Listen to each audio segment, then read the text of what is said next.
All right, so this is part two kicking off with BeBall Jones podcast. If you missed part one, we gave our conference finals review where we talked about the Suns doing their things against the Clippers, and they got their Western Conference championship over with. They won, got to the finals. My guy CP3 doing his thing, finally getting to the finals. Covered the Eastern Conference finals. Not Chris Paul, well, Giannis Antetokounmpo, the Greek Freak, Chris Middleton and Drew Holiday did their thing and they advanced to the next round, going to the finals. Salute to them for being the Hawks in 7. Now they're going head to head, so we're going to give our thoughts and give a finals preview, how everything's going to go, our thoughts on it, the matchups and everything. So I'll give it over to my co-host right now and see where your mind's at, how you feel about the matchup. Not gonna lie, the matchups are like, they're pretty good. Like, it's even. And I like that about them, honestly, about these two teams. But the main thing is if Giannis Antetokounmpo can come back and be healthy. That's the main thing. And so if he misses game one, that's probably fine. They might can bounce back. If he comes back game 2 or 3 and plays like this, they have a great chance to win it. But if Giannis is healthy, I say this series goes 7. Because you got Drew and Chris Paul. Drew, defensive stalwart, and Chris like a facilitator or a floor general. So I don't know if they'll put Drew on Chris or they put him on Devin Booker. So, I mean, we'll see what they decide to do with that. But you got Drew and Chris Paul. For right now, we'll say Drew versus Chris Paul. So I like that matchup. Then you got Chris Middleton and Devin Booker. You can, decide who you think is better between the two. A lot of people probably say Devin Booker. But I like that 2 scores against each other. And then we got we would have Giannis versus DeAndre Ayton. Because I'm sure they'll probably put DeAndre Ayton on Giannis, or probably maybe Jay Crowder, but I would go ahead and go big and put DeAndre Ayton on him. That's a man right there. And so we don't know what they'll do with that. But with Giannis out, they really they can put Jay Crowder on Connaughton, which is just going to be a regular matchup. Jay got good defense. Connaughton is a little bit of a slasher. So we'll see how that matches up. Then we got Brook Lopez versus DeAndre Ayton as long as Giannis is out. And DeAndre Ayton has been killing, and Brook just came off a real good game against the Hawks. So I feel like these are very even teams. So we'll see how it plays out. But if Giannis can come back and be healthy, I see this series going 7 just off those matchups. Yeah. Like the Giannis injury, that's a very questionable thing, man, because I remember we talked about Trae Young. He came back for game 6. We were like, man, Trae Young came back, so it's going to go 7 with the Hawks. Lo and behold, the Bucks pulled it out. I was kind of thinking if Giannis doesn't come back and Trae's able to come back and look somewhat like himself, I thought the Hawks were going to come out the East, because I didn't think they were going to. Once again, I didn't trust Chris Middleton. I didn't think he was going to be able to pull it through for another game or 2 games and be the scorer that they needed. I felt like Drew was going to be taxed trying to defend Red Velvet and Trae Young like that the whole series and the whole game, to be a consistent bucket like that for the Bucks. So just because Chris Middleton is really the X factor in this whole thing, depending on how Giannis' health is. So if Giannis is not able to come back for, let's say he missed the first 2 games, then I put everything on Chris, because you're supposed to be number 2. When number 1 goes out, number 2 steps up, and he becomes number 1. So now it's like, okay, what are you going to do, Chris? Are you going to give us 30 points again? Are you going to lead us to at least a fighting chance? Or do we have to go to Brook Lopez and Drew Holiday, which you shouldn't have to do? It should be on the new number 1 guy. So honestly, man, it really depends on Chris. Like, Chris is the real X factor, man, because if he shows up and does what he can do, now you have a series. Now you have it. I agree. It'll go 7 games. And if they're able to go big, like they can go, like Drew is 6'4", 6'5". solid. Like he's defending wings with comfort. Like Drew is a built 6 foot. He's strong. Like that's a big boy right there. And you got Chris Middleton coming in at like 6'7", 6'8". You got Giannis at 7'1", Brook at 7'1", and who else? Oh, PJ Tucker at 6'5", and he's strong and get. So it's like if they want to go big against them, they can. Aiden is the only real big that they have, and he's not going to play the whole game. So when he goes out, you got Chris Paul at 6 foot, 6'1" on a good day. Booker is 6'5", Crowd at 6'7", 6'8", Aiden at 7'1", and pretty much everybody else besides pretty much everybody else they got on the roster for real is not that big besides Dario. He doesn't play that much consistently, so it's like, yeah, we'll see. But I think that matchups will make this thing. He said Drew. If I were the Bucks, I'll put Drew on Booker. Because yeah, he's the guy. Like that's the number one option, hands down. I love Chris, but this is Booker's team. Like that's the way. Like I think they go as far as Booker can really take them. Like, will Chris Paul close the games and he manage certain things? Yes, but it's Booker's team. I'll put the ball in Booker's hands to carry us. Like he should be the number one option. He should be the guy that is scoring the most points. He should be getting the most touches, hands down. But Chris Paul's going to manage the game, manage the teams, and if Booker can, because I don't think Chris Paul's going to want to score that much. Nah. So exactly, like nobody expects Chris Paul to say, "I'm going out for 30 every night." That's not what he does. As long as you can cap off Booker's numbers and you stifle him and get him frustrated, I feel like the team's going to be capped at that point. Because Chris Paul's not trying to go for 30 every night. He could. He got a Steve Nash thing where if he decided to go for 30, he could, but he's not going to, which would add to his assists, but that's a whole other conversation for the day. So by letting Chris Paul do his thing and say, you can score your 20 points, that's cool. Just 10 assists, that's cool. You can get 8 and going a little bit, but you're not going to close this game or close the series out by letting Booker get off. So that's what I do. Really try to cap off Booker and like limit him and what he's able to do offensively. And then make him defend on the other end. I'll get a matchup to where Booker is guarding Chris Middleton instead of PJ Tucker standing in the corner. I would look at making sure Chris Paul is – I'm testing his body out, man. You got hurt, I'm testing you out. You're going to have to run this game and make sure your foot, ankle, knee, hips, back, shoulder, I make sure everything is healthy. I'm getting – because Drew is like I said, that man is 6'4", 6'5". That weight room is effective for him. So I'm testing that body. I'm posting you up. I'm seeing how strong you are. I'm seeing how healthy you are. Damn, make you run through screens, all that stuff. I'm finna put your body to work, Chris. I'm seeing how healthy you are. That's just basketball. I love Chris. That's my dude. But basketball-wise, kick in, I'm testing your body out. That's just how I go. So,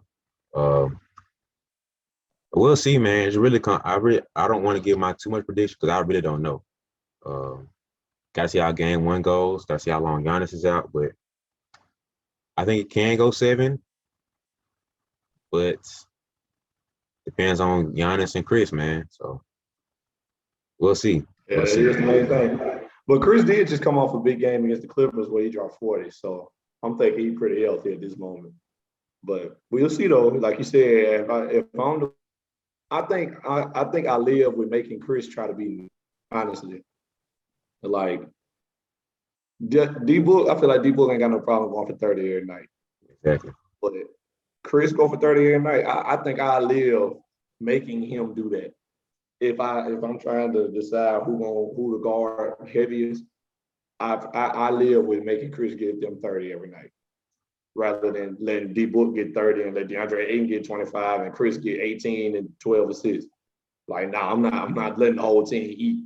Yeah. Somebody else gonna have to do the bulk of the scoring because I'm trying to take D-Book out the game. So, like you said, they probably put Drew on him, and then Chris make something happen. That's how I feel, at least. Yeah. Now I get that 2 or 3 games. I get that 2 games, and if it's not working out, then make adjustments. But at this point, starting out, I think we try to make Chris beat us. Like, and I say us because Giannis my boy, and I want him to get the first ring. So Yeah. I want Chris to get one too. So I ain't gonna be too upset if they lose, like I said, because I would love for Chris to get a ring. Yeah. But as of right now, I gotta go for the Bucks because that's my boy. So I'm making Chris beat us first game one. I'm testing that out, like you said. Like, hey, Chris, how healthy you are? How you feeling? Yeah, do you feel old? You feel good when you play? Because you won't need a lot of energy for this one. Yeah. You gonna have to get off. And campaign has been playing pretty big too, so that might not be the best idea when campaign come in. But I don't know. I ain't the coach, so but at this point, I say make Chris beat us. But Cam was hurt too. He was banged up the last series because he didn't play the last game or 2 games. So it just really depends. Like this year is so weird, man. Like usually you can give a feel for what's going to happen because you've seen what happened in the past series, but injuries have been killing this whole season. Like there's really nothing you can really concrete rely on and concretely like this. You got to throw all the stats out the window. Like I feel like every game is almost like a game 7 because game 7, all the stats don't matter. Who was hot and who was cold doesn't matter. Whatever happened game 1 through 6 almost irrelevant now because it's 0-0. It's one game now.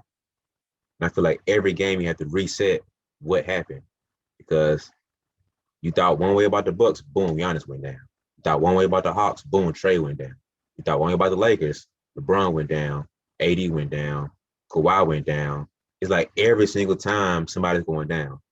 So you can't really rely on anything anymore at this point, at this season, because everything is so inconsistent and so unstable. So, like, I just don't know, man. Like, but I think I agree completely with what you're saying. Like, I'm really finna cap off Book. Like, if he goes off, that's a loss for us because this thing about people don't realize, like, for a pass first point guard like Chris Paul, if he's scoring, that means he's not passing the ball.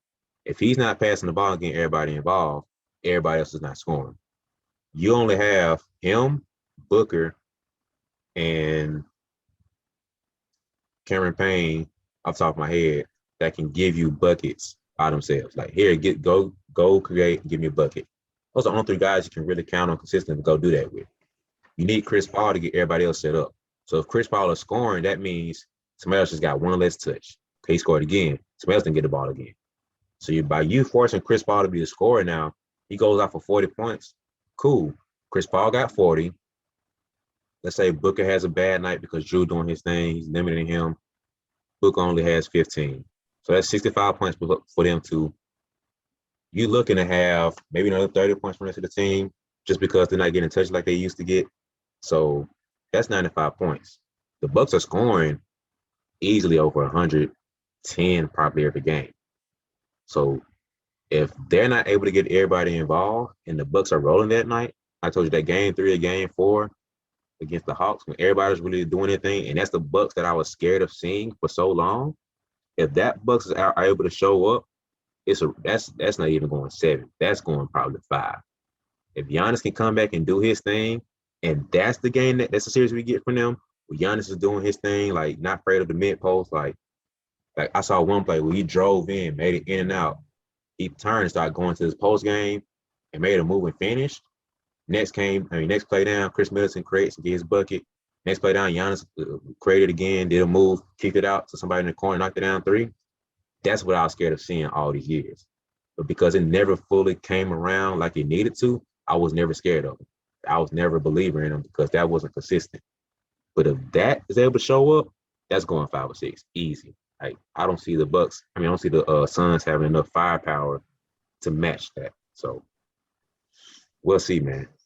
But that's the thing, though. Like you said, the Bucks are big. They're a big team. So they got bigs. Like they got Brook, they got Giannis, they got what's my boy Bobby Portis. They got shoes. The Nazis really, even though he don't play much, they're just big. They got height and strength. Mm-hmm. And so that's something I feel like the Suns have been feasting on with DeAndre Ayton. I feel like DeAndre Ayton has been the biggest player on every team they played against. Like the strongest, at least I say. Yeah. Like, because even against the Lakers, once AD went down, because AD was giving AD the business for real. Like, we just being honest. And, AD was obviously, just coming off injury, and then he got re-injured. And so Aiden was the biggest player on the court. And then they played the Nuggets, and I guess they got Jokic guarding on it. Jokic ain't known for his defense. I don't think people talk about that a lot just because of how much he wear on the offensive end. But my boy is not, if you got a big that's going to try to score, he going to get off. Yes. And my boy worried about taking his ball out and pushing the break after the ball go through the net. Which I ain't trying to knock my boy. He's still a great player, obviously. But he's just not a defensive player. Then they play the Clippers, and the Clippers are small. Like, just being real, they're a small team, and Aiden feasted on that. Like, they was even giving my boy the ball in the post, like on the block. And I was not seeing that coming for real. I wasn't expecting Aiden to really get off the way he did the entire playoffs. But in hindsight, he was the biggest player that on the court almost all the time, whatever he was on. And so he did what he was supposed to do. And so now at this point, he's going to be going against Brook Lopez, who ain't no small boy. If Giannis come back, he ain't no little boy, obviously. You got Bobby Portis, who's a strong dude. It's going to be tough on that inside. And I don't think they face no inside presence like those guys yet. So we'll see how they play against that. And if Giannis come back, that'll just add to that. But they still big even without Giannis. Like, Brook got 33 points in Game 6 yesterday. And he didn't take no threes. Or he didn't make no threes, I mean. He had 33 points, all like layups and dunks. So that just show you like what they can do on the inside. So Brook, and that was against the Hawks, who had Clint Capella, which is a true big. So I mean, other than him, they're not very big, but Clint is big, and he guarding Brook, and Brook got 33. So I don't know. It's gonna be tough. That's why I say it's gonna be a great matchup. But I don't see the Bucks doing that, like dominating them like that, because they never have more than 2 games like that in a row where they shoot the peel off the ball and Giannis can get going and Chris is going and Drew is going. They never have more than like 2 of those games. Yeah. So, but that's why I say it's probably gonna go to 7. But let's let Chris, if we just try to make Chris beat us instead of letting D-Book go crazy. And I feel like the size will take care of Aiden in itself. And then, I think they got a good shot to win it. As long as Giannis come back and plays, I feel like they got a great shot to win it. It might even be 6, but I give it 7. Yeah, so to big up the Suns, and kind of bring things on their perspective, I think if they're able to speed the game up, and because like I said, they're playing smaller ball, and I think this is the oxymoron about the Suns is that when Chris Paul went down early in the series, and he wasn't playing the first 2 games, Book was like really showing his butt off. Like he went off for that 40-point triple-double, and everybody's running gun. He was facilitating everything, right? And most times with young teams, you want to go ahead and run because those young legs like to use their athleticism, use their length, and get out and run. They can score the ball pretty well. They can shoot the ball pretty well. So if they're able to run and get out and do what they want to do, they're good. Now, the oxymoron comes in with Christopher Paul. That man will not run for nothing. He's trying to slow the ball down, slow it down a little bit more, slow it down some more, especially in the playoffs. He's going to slow you down, get in that half court, get everybody in the exact spot they need to be. He's playing chess every single play. Get everybody in the exact right spot to get the exact matchup that you need to have to make sure we get the most efficient shots possible. He'd rather have 10 great shots rather than 20 or 30 good shots, which sometimes can be your kryptonite because we have somebody like Booker, you got to let him cook. You know what I mean? Like somebody like Aiden, he's very young, so you got to let him cook a little bit too. You have to have some of those bad shots. You know what I mean? Like, yes, it's the finals, yes, it's the playoffs, and yes, they're young, you want them to grow, but you have to let guys like that grow through their growing pains. So you almost baby them to a point where they're not able to fully grow like they need to. Don't get me wrong, like I know Chris Paul's a great leader and everything. He's able to teach those guys a lot more. He's able to help them out. It's like a big brother giving wisdom to his little brother. Like, I went through all this stuff to put you on game so you don't have to go through it too. But at the same time, the best experience sometimes is you just go ahead and get your head bust sometimes. Like you need that. And with Booker being the level of talent that he is, and we see him going to be, sometimes Chris Paul has to sit down and be like, yo, let you do your thing. You're gonna run, all right, cool, give you the ball and let you go run. So it's like Chris Paul. I remember somebody tweeted like, Chris Paul is the worst thing that happened to the Suns this series because that's the game that when Chris Paul came back, that's the game they lost. Mm-hmm. They won the first two and they lost that one when Chris Paul came back. They was like, yo, Chris Paul need to go back home and make TikTok with his kids. Now it's like, yo, y'all being disrespectful, even though that's low key true. Because Chris Man, Paul, wow. y'all wild, man. So it's like, but he slowed the game down, man. That's the kryptonite to him as an individual. Him and Rondo, LeBron, sometimes they micromanage too much rather than just let the game flow sometimes. But that's And they got them young bucks too, so they can really run all day. that's what I'm saying. So it's like you kind of have to let them run. Like, but at the same time, that's the difference in the playoffs, man. That running stuff, that's the thing about the Bucks too. Like that running stuff is cool, but you need a bucket now. So how do you get a bucket? Can't worry about that fast pace, up and down stuff all the time because it's the playoffs, trying to get the best shot possible. So you don't want to limit what the Suns are great at, which is running and gun. Like you don't want to set up against Drew Holiday 6'5", PJ Tucker 6'4", 6'5", Chris Middleton 6'7", Giannis, his brother, and Brooke, Bobby Portis. You don't want to set up against that defense every single play. You don't want to try to manipulate the defense every single play if you're Chris Paul. Sometimes when you go ahead and get those easy buckets, you're going to get another easy 10 to 15 fast break points just because you're running. So it's like you don't want to miss out on those extra little points you can get because you're trying to micromanage each individual play.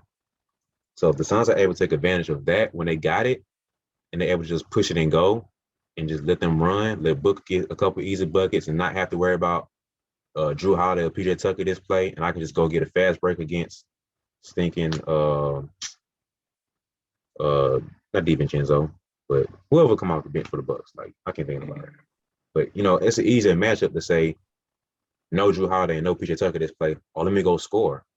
Easy. I don't have to worry about Brooke Lopez and Bobby Portis and Giannis on the backside because it's a fast break.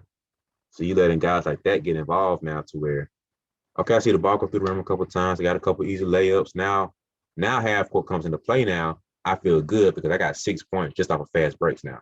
I went and got an in when I got fouled. Now I hit the free throw line. That's 3 points right there. So now I got 9. I have 9 points. I'm feeling great. We haven't even got in the half court yet. So now Chris Paul comes in, slow the game down. You give me my spot. Now I feel good to get that shot off now. So now I'm able to score a little bit more confidently and more at ease because I already got 9 points on the board just off of fast breaks. So like Chris Paul's able to manage that well and let the young bucks run how they need to run. I can't say young bucks right now, but the young players run how they need to run right now against that defense and not let them set up. That's going to be the tricky part for them. So, because I'm not saying the Bucks have a stellar lockdown defense, no offense, but they're not like just a cakewalk defense either. Like you got big, strong boys on the other side, and you got at least 3 or 4 guys that's a full 6'11", 7 foot, 7'1". So it's like that's tough to set up against on the offensive end. So if Chris Paul is able to limit that oxymoron of their offense and like not cap off the young players being able to run and try to micromanage every single play, we'll see how that goes. But I think the Suns are able to run. That's gonna be a big benefit for them and get the easiest buckets possible because, like I said, if Drew's able to lock up Booker and Chris Paul's forcing to score, where are you getting that buckets from?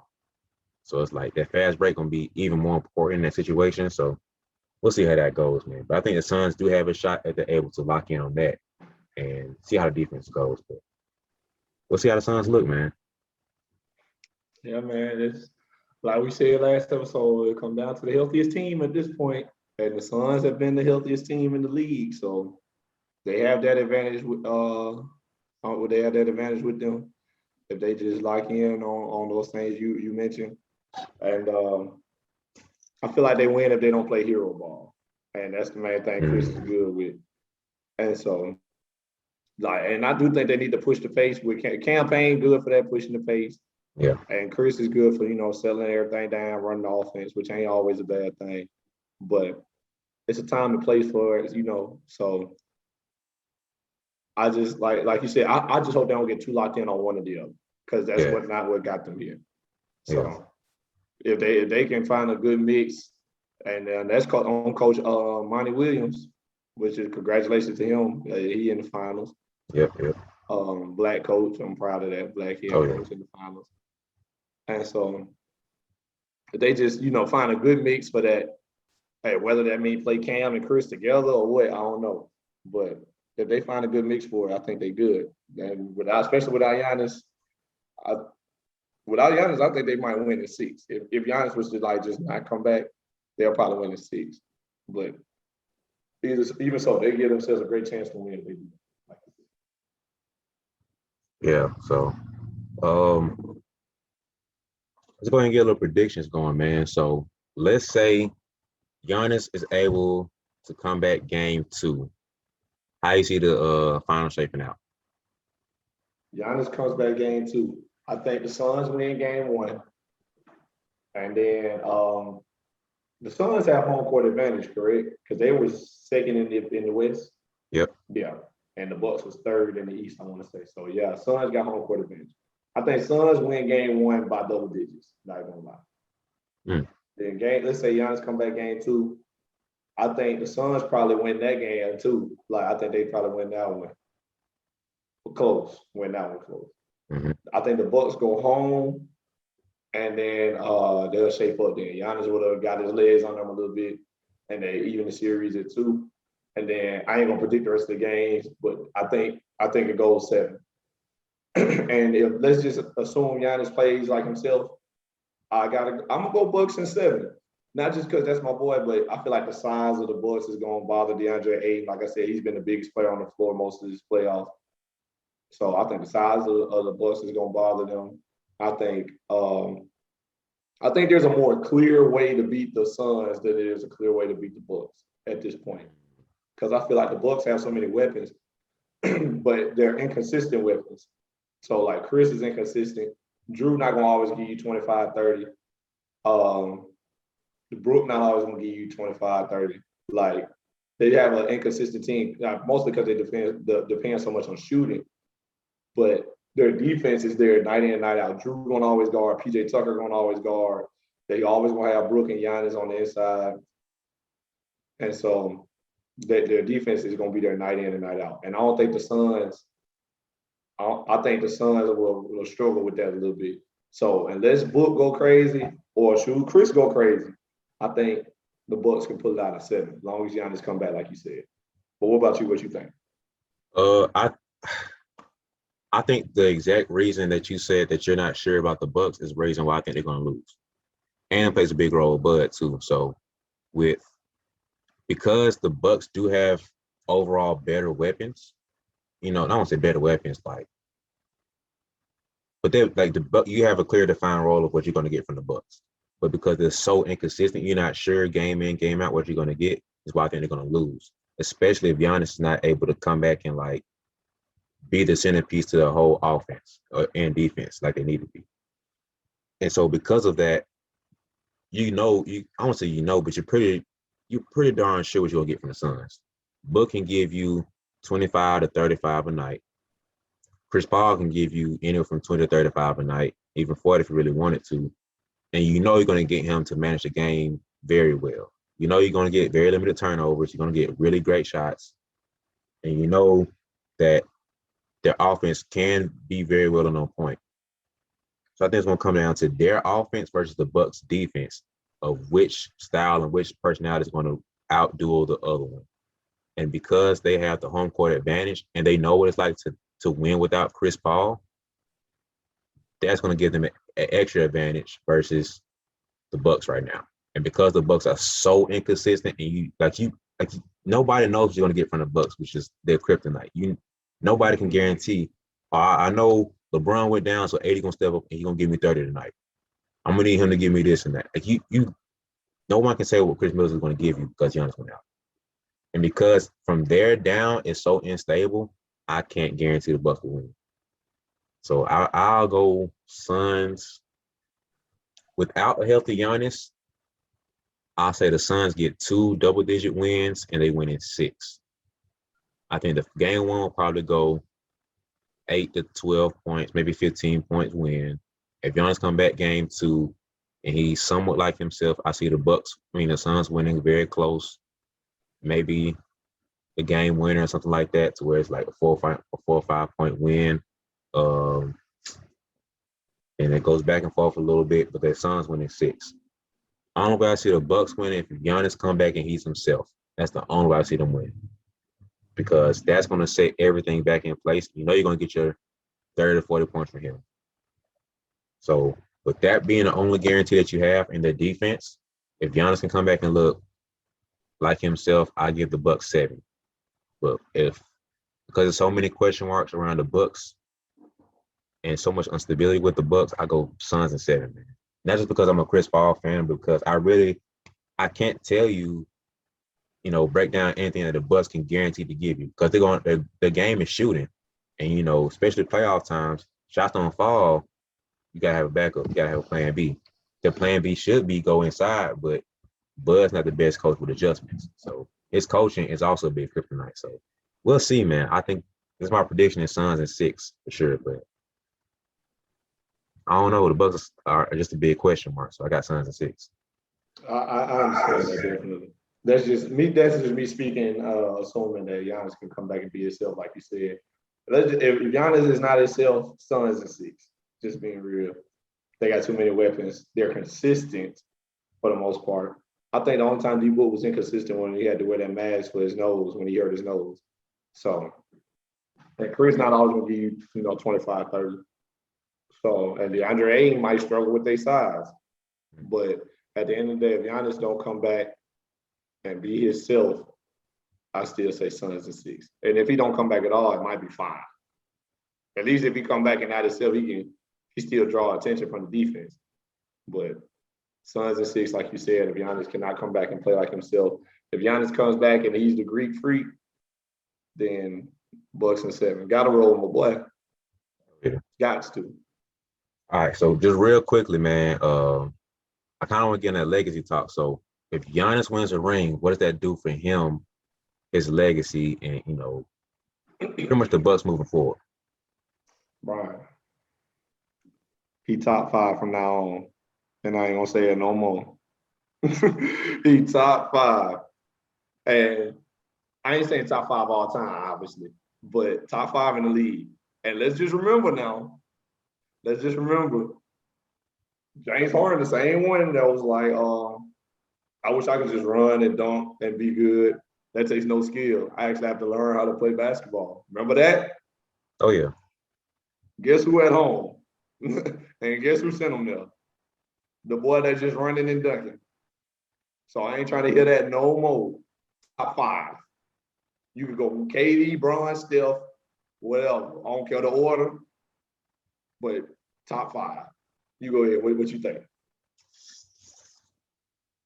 Top 5. Because that Thank you, sir. I got to, man. Like I've been killing you about him for so long, man. So Yeah. for him to finally get that ring, he top 5. So because for me, it's Steph, LeBron, KD, and Kawhi. That's my top 4. However you want to maneuver them around, that's a whole other conversation we can have. But those are top 4. LeBron, KD, Kawhi, and Steph. Those are top 4. No debate. With Giannis being the only other guy in that tier with the ring, he solidified the next spot. Because everybody else, like Kyrie's the only other guy in that conversation who has a ring, but he's not in that. He's not in that conversation. MVP level. Yeah, he's not. All those other guys have MVPs. Giannis is the only guy with other MVP. And he has a ring now. Top 5. Top 5 from now on. I ain't gonna say it no more. So that's where I stand with that. If he loses, do you think the Bucks blow it up? No, because he hurt. So that's grounds to run it back, in my opinion. We'd have made it to the finals. And this team I would say this team the best they done had since Giannis been there. With Drew and PJ Tucker and Brook Lopez. Mm-hmm. I think those guys, this is the best surrounding cast he's ever had. So I don't think they blow it up. If he didn't got hurt, they have an excuse. Especially if Chris does this part. Let me say, if Chris does this part now, Chris getting in the finals lay an egg, then you consider that. But other than that, I think they're running back because they played some healthy teams. It ain't like they was like the Suns who did play some injury riddled teams up to this point. Everybody they played been pretty healthy, minus Miami, who didn't have Victor Oladipo, and then they played Atlanta. And the Nets, who lost their they next. Still had James Harden and Kevin Durant on that court. I ain't really trying to hear that. Come on, bro. We know better. Come on, man. You talking about Giannis Antetokounmpo versus KD? And you talking about James Harden versus Chris Middleton. A team that's built top heavy loses 2 of the 3 guys, and the second guy's halfway hobbled. Come on, bro. That's their fault, Brian. That's their fault. It's the same thing with the Warriors. Forget it, bro. You good? So, like I'm saying, the Bucks played the healthiest teams because they played Miami in the first round, but Victor Oladipo didn't play. But they still had Jimmy Butler, Tyler Hero, all the same guys they beat them with last year. Bam Adebayo. They beat them last year with that team, with those core guys, I should say. So we're not going to sit here and act like they did. Then they play the Nets. Now, I know folks want to say, Kyrie ain't played with the Nets. Kyrie wasn't playing. If I told you, you can bet on Kevin Durant and James Harden or Giannis Antetokounmpo and Chris Middleton in the 7-game series, you'll take the Nets. Right or wrong? Of course, I'm going with the Nets. All right, then. And then I know James wasn't really himself. I know he wasn't like 100%. But now let's take it there again. If I told you, you could have Chris Middleton healthy or James Harden on a bad ankle, who you take? Oh, this is hamstring. I just remember it was his hamstring. Oh yeah, on a pulled hamstring, who you'll take? James.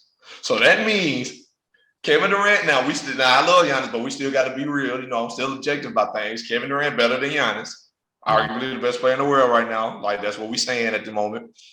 Kevin Durant better than Giannis. James Harden still better than Chris Middleton in most people's eyes, even with the bad hamstring. So, and then you still got Joe Harris who didn't show up, but you have him. Now you can take that up with Joe, but Joe played. James played. DeAndre Jordan played. Blake Griffin played. And so you had them versus Drew Holiday, Chris Middleton, Giannis Antetokounmpo, PJ Tucker, and Brook Lopez. That's the teams, bro. So even without Kyrie, I know most people expected them to win that series. I know they did. They were still probably favored to win in 7.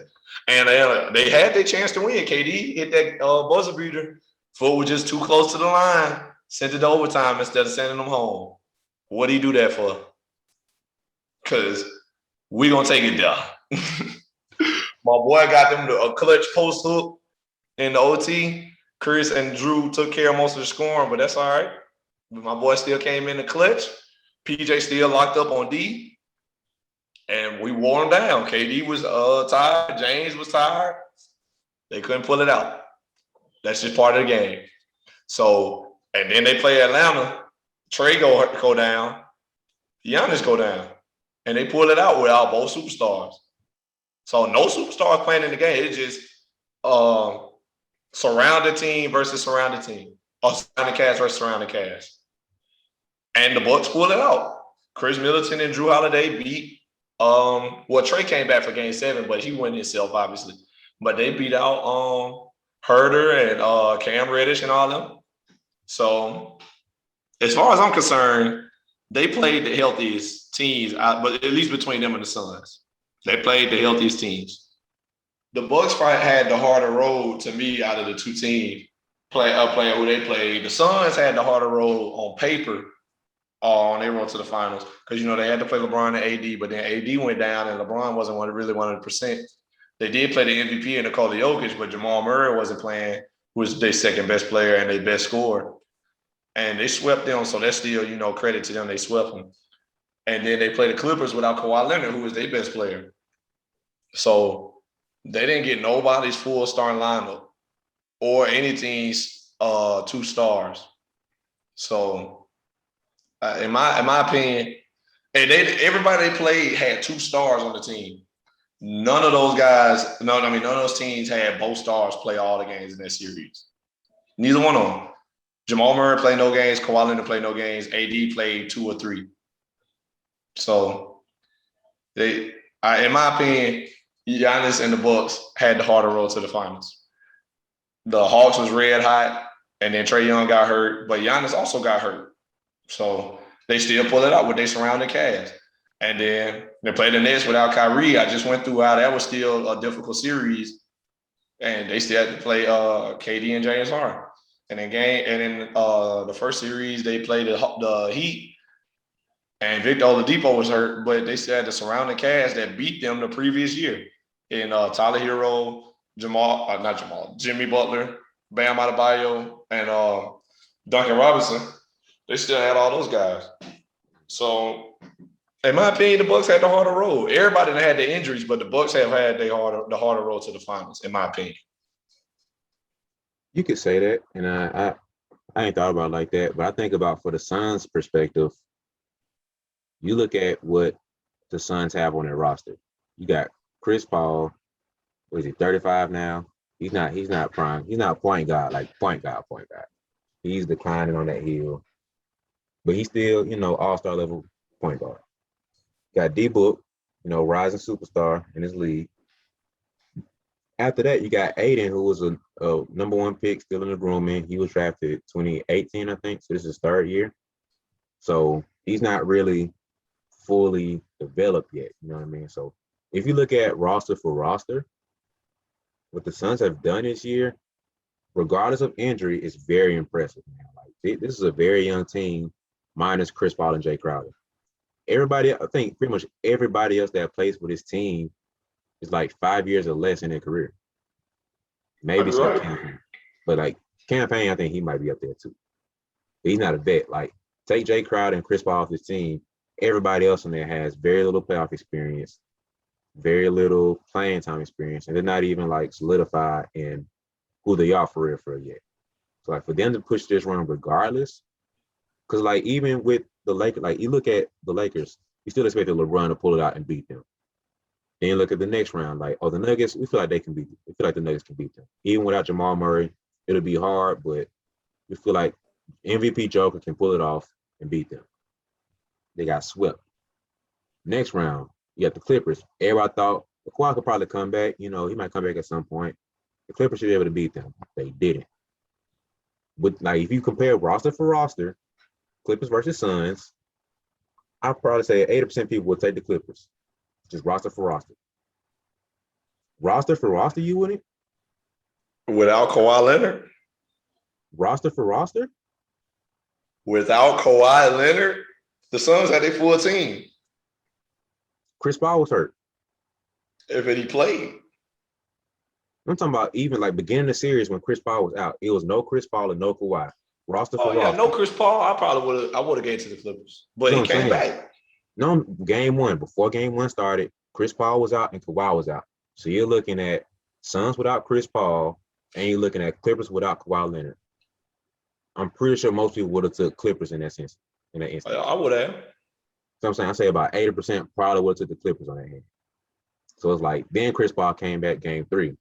At that point where it tilted and it's like, oh, the Suns are probably going to end up. No, after they won the first 2 games, it's like, oh, okay, they are pretty serious. So it's like looking at their run and what they had, that was very impressive for the roster that they had. For them to have no real playoff experience, pretty much everybody on the team is like 6 years or less in their career. Like, nobody expected that from them this year. So I get what you're saying with the Bucks, but it's like for the Suns to be where they are with what they have, that's very. And Monty Williams come back doing this thing as a coach. Like his story, if people don't know his story, he has a very, very I won't say impressive, but like a respectable story of like the things he fought through and battled to get back to where he is and off the court situation he had and everything. It's like a lot of respect for Monty Williams. Like the coaching that he's done this year has been very, very respectable and very impressive. So what the Suns fought through and overcame, especially with our expectations, maybe just our expectations, would set that up. But I feel like the Suns, I'm not saying the Suns' road is more impressive, but it's like roster for roster, seeing what they still overcame. We still expected the Suns to lose pretty much every round. Like, oh, okay, LeBron can still carry them. Nope, got beat. Oh, the Nuggets, got swept. Oh, they got the Clippers. The Clippers can win that. Nope, they lost that too. Now they're in the finals.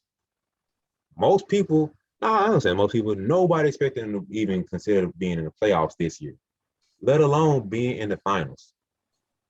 We all thought Chris Paul was crazy for staying with the Suns, and it's just like, yo, why the Suns? They're not. That's a cute little story. Oh, he's finna write off his career, and he's just gonna be, that aging vet to kind of just aid along and bring up the young bucks. Nah, he's trying to win too. So for him to be able to do that for this year, that's why he was my MVP, and that's why I feel like I'm not saying they had a harder road, but I respect their road maybe a little bit more than the Bucks because we've seen the Bucks do this again and again. Well, this is like their fourth year, I think, now. This happened for the most part, the same roster. And like once again, Bucks look good. They look like they can do something. They disappoint us. They look good, like they can do something. Disappoint us again. So it's just like I respect the Bucks and Giannis what they did, but it's like when you look at where the Suns came from and how we view them, that's it's just different. I ain't trying to compare, but I say it's different. So that's a very respectable role of how they took it and how they come so far to be in the finals where they are now. So I'm impressed by that too, man. So that's it for me, man. So let's see how this final shapes out. But got anything else? He top 5 for now. I ain't gonna say it no more. Hey, I hope my boy can come back and do something, man. That's all I can say. I hope he come back and be the Greek freak. But other than that, is that it for this episode? Anything else you want to add? Suns and 6 if Giannis can't come back and be himself. Suns and 6. All right. If he come back, that's Bucks and 7, like I said. But if not, then I'm right there with you. But that's it for part 2 of the BeBall Jones podcast. And thank y'all for listening. Thank y'all for watching those that's on YouTube. And then please like and subscribe and follow us on wherever you listen to your podcast at.